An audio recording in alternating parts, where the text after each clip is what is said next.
Qui pour stopper Donald Trump?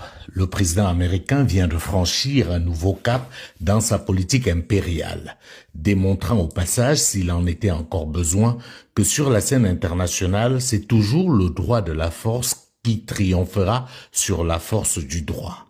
Les États qui comptent sur le droit international pour se protéger doivent immédiatement revoir leur posture, car désormais, le droit international, c'est Donald Trump. C'est lui qui décide et les autres, tant que leurs intérêts ne sont pas directement menacés, suivent. Nous sommes bel et bien en 2026. Un président d'un État peut être capturé comme un vulgaire criminel par l'armée d'un autre État et déporté devant les caméras du monde entier. Ceci pendant que les autres grandes puissances se contentent de commenter ou pour les plus courageuses de condamner. Il y a de cela quelques années, m'adressant à certains pays africains qui parlaient de souveraineté pour justifier l'oppression de leur peuple et la confiscation du pouvoir, je rappelais qu'on n'est pas souverain parce qu'on le proclame. La souveraineté ne se décrète pas, elle s'impose. Car ce qui structure la scène internationale n'est pas le droit international, mais bel et bien le rapport de force. Pour dire les choses simplement, on ne traite pas un pays qui a la bombe atomique comme celui qui ne l'a pas. C'est toute la différence entre le Venezuela et la Corée du Nord par exemple.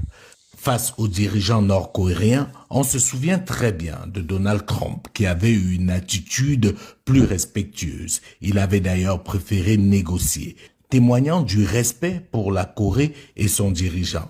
Non pas parce qu'il estime le dirigeant nord-coréen, mais tout simplement du fait de l'équilibre de la terreur.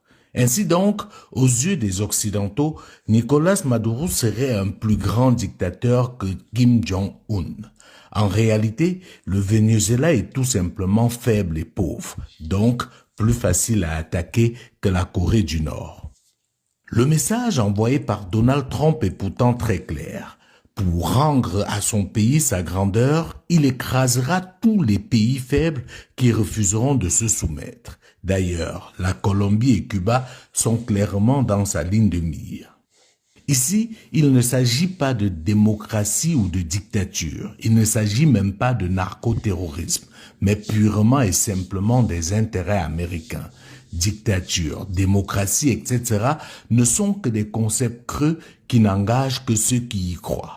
Car, comme le disait fort à propos l'artiste, la démocratie du plus fort est toujours la meilleure. Pour l'Occident, tant que vous préservez leurs intérêts, à leurs yeux, vous